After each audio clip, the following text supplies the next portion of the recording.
우리는 하나님께 구별되어 드려진 사람입니다라는 제목으로 말씀을 나누도록 하겠습니다.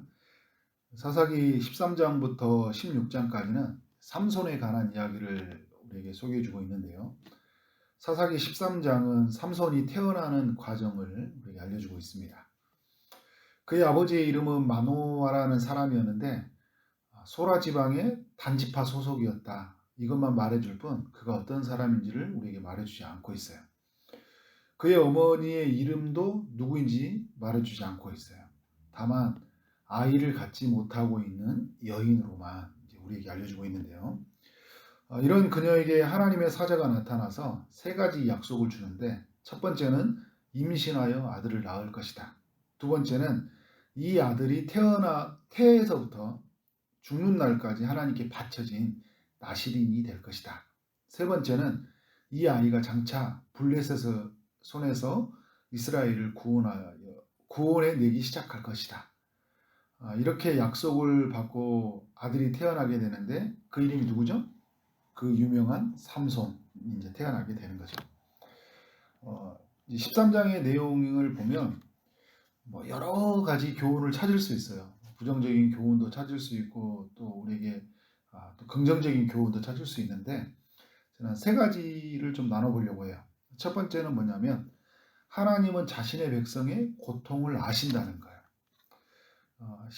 이 13장에는 이스라엘이 겪는 고통이 있어요. 이스라엘 백성 전체가 겪는 고통이 있고, 이 마노아의 아내가 겪는, 또 마노아도 마찬가지고요, 아내가 겪는 고통이 있어요. 이스라엘 백성들이 겪는 고통이 뭘까요? 1절에 보면 이들이 여호와의 목전에 악을 행함으로 말미암아 여호와께서 그들을 40년 동안 블레셋 사람의 손에 넘겨주시니라. 블레셋 사람의 손에 넘겨진 것들, 식민 지배를 받고 있는 것도 고통이지만요, 하나님이 그들의 손에 넘겨주었잖아요. 하나님이 떠나 있는 것이 그들에게는 가장 큰 고통이죠. 뭐 때문에요? 여호와의 목전에 악을 행하는 것 때문에. 마노아의 아내 마노아와 함께 겪는 고통이 뭐예요? 아이를 임신하지 못하고 있다는 거예요.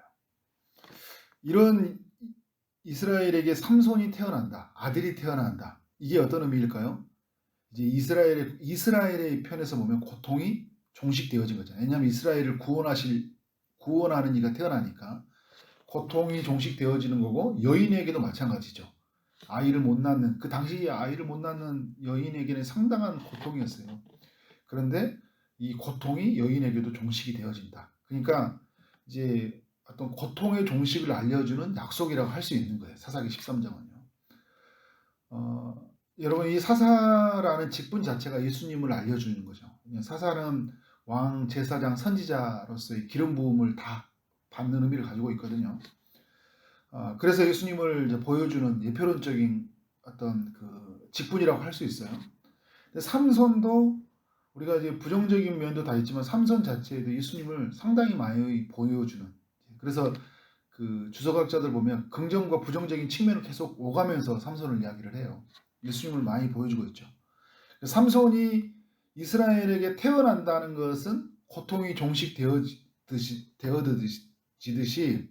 예수님이 이 땅에 오신다는 것은요, 죄에 빠진 이 세상에 고통이 종식된다는 의미를 가지고 있어요.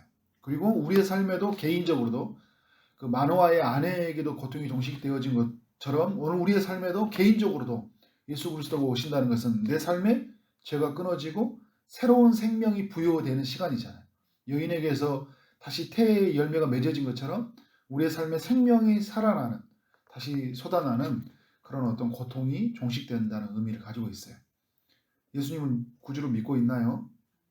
여러분, 그렇다면 그 자체로 하나님은 여러분의 고통을 아신다는 거예요. 고통을 아셨기 때문에 누구를 보내신 거예요? 여러분의 삶 가운데 예수 그리스도를 보내신 거예요. 그러면 우리의 삶 속에서 찾아오는 여러 고통의 소식이 있을 때 낭망해야 됩니까? 낭망의 상태만 머물러 있어야 된 거예요? 그 예수 그리스도가 오셨다는 그 자체로 하나님께서 우리에게 아신다는 것을 알려주셨기 때문에 주님이 그리스도와 함께 이 고통의 모든 문제를 해결하실 것이다 라는 그런 기대감을 가지고 우리는 살아가야 돼요.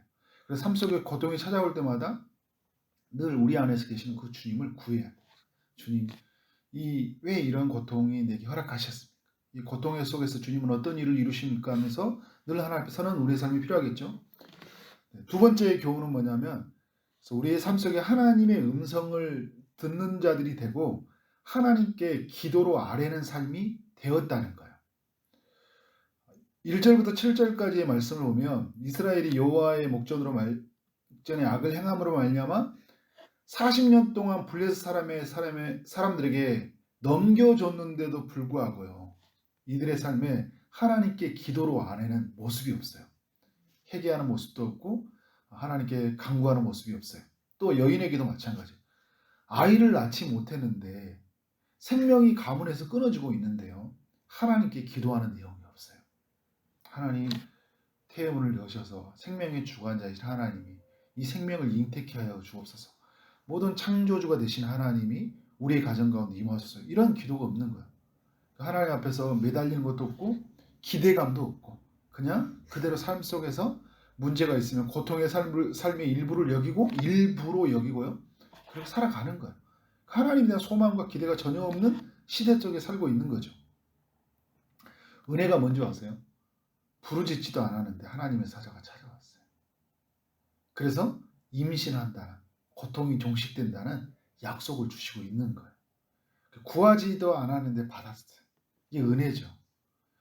여러분, 그러면 이제 구하지 않았으니까 앞으로 그러면 기도하지 말라는 이야기예요? 여기서 놀라운 이야기가 나오는데 뭐냐면요. 첫 번째는 이들의 삶 속에 구하지도 않고 사모하지도 않았는데 하나님의 음성이 들리기 시작했다는 거예요. 하나님의 약속이. 이게 복음이죠. 왜냐하면 죄로 인해서 하나님의 큰 벽이 막아졌기 때문에 주님이 이 벽을 허물지 않고는 우리가 음성을 들을 수가 없잖아요. 하나님의 사자를 통해 허물어 주신 것이잖아요. 하나님의 뜻을 전달해줘요. 하나님의 음성을 듣는 시대가 되어진 거예요. 다시 이 제약에 빠진 이 세상 속에. 그러니까 복음이죠. 그리고 나서 정말 감동스러운 거 뭐냐면 8절이에요. 마노아가 여호와께 기도하며 이르되 주여 구하옵나니. 무엇이 시작되고 있어요? 기도가 시작되고 있는 거예요. 하나님이 만나주시고 그 고통을 종식시켜 주신다는 그 약속을 듣고 나서 그 마노아의 남편이 하나님께 기도하고 있다는 거예요. 하나님 말씀이 들려졌고 기도하기 시작이 되어졌다. 저는 여러분 이 시대가요. 말씀이 없는 건 아닌 것 같아요. 유튜브를 봐도 그럴까 엄청난 말씀의 홍수가 있어요. 성경에 강론이 있어요. 다니엘 기도에도 시작되고 하나님의 일하계심이 곳곳에서 이야기 들려오잖아요. 그런데 그렇게 들려와도요. 그게 하나님의 음성으로 듣지 못한다는 거예요. 그냥 설교자만 만나요. 설교자를 통해서 하나님이 내게 말씀하시는, 우리 교회를 통해 말씀하시는 하나님을 못 만나는, 하나님의 음성이 들리지 않는 시대를 살고 있다는 거예요. 신기해요. 하나님의 말씀이 강론되는 시대에 엄청난 시대를 살고 있는데 하나님의 음성을 듣지 못하는 시대가 되어 있고 그런 살고 있고 또 문제는 뭐예요? 하나님께 기도하지 않는다는 거예요. 그 어느 때마다 이런 그런 말씀의 홍수의 시대를 살고 있지만 하나님의 음성을 듣지 못하고 하나님께 기도하며 아뢰되 주여 구하옵나니 하는 이 마노아의 짐이 오늘 우리에게 없다는 거예요.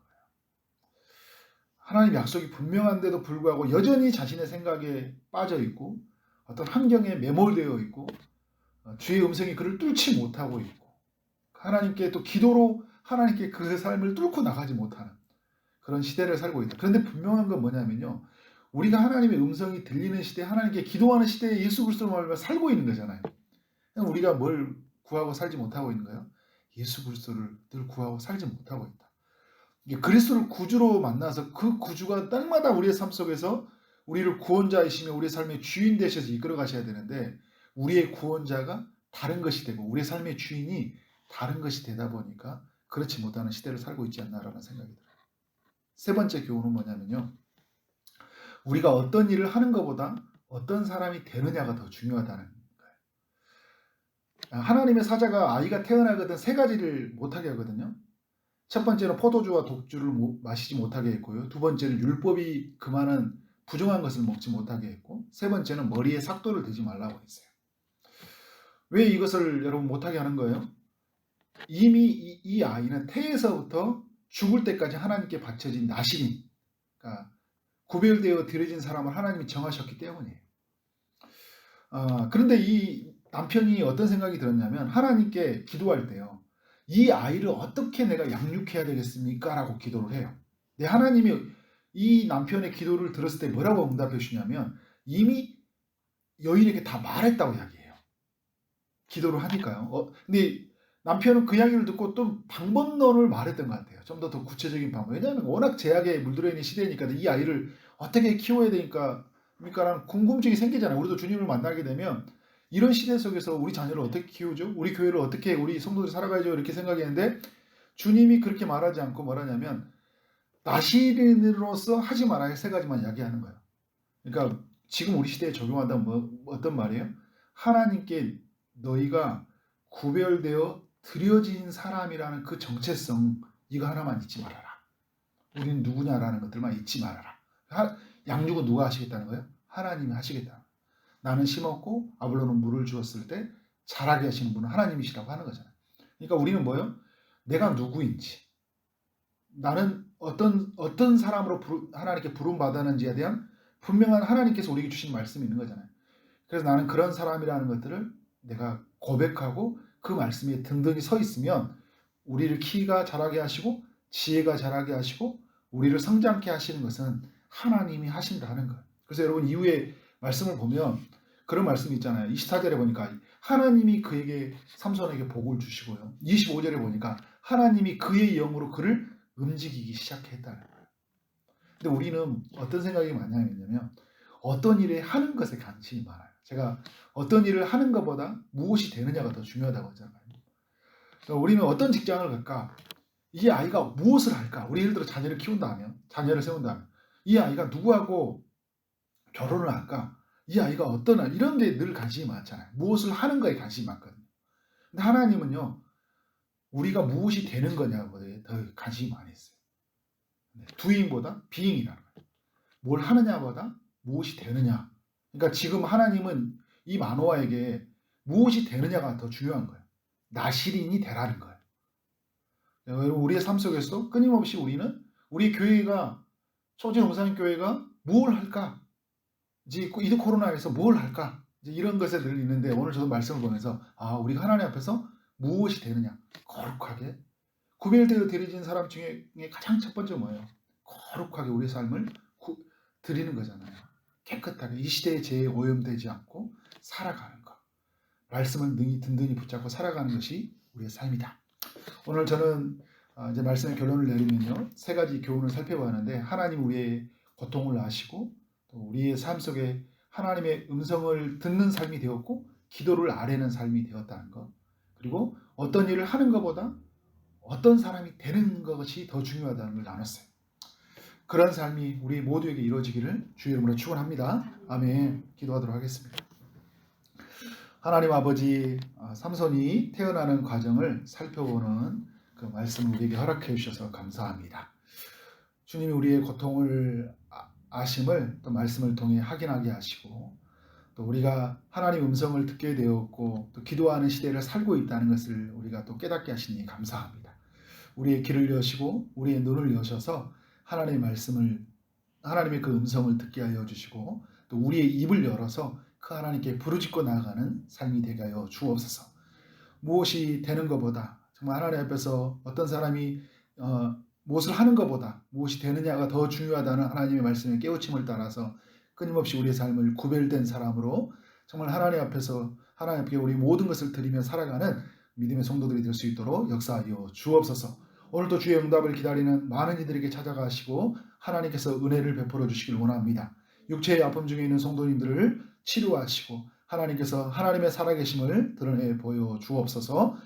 또 하나님 취업을 준비하고 결혼을 준비하고 임신을 준비하고 출산을 준비하는 모든 이들에게 하나님의 역사하심이 있기를 원합니다. 오늘 하루 만나는 모든 사람들에게 주의 사랑이 흘러가게 하여 주시고 오늘 맡겨진 일 최선을 다하게 하심으로 말미암아 하나님의 나라가 우리 가운데 이루어지는 기쁨을 누리도록 역사하여 주옵소서. 예수 그리스도 이름으로 기도를 쌓옵나이다. 아멘.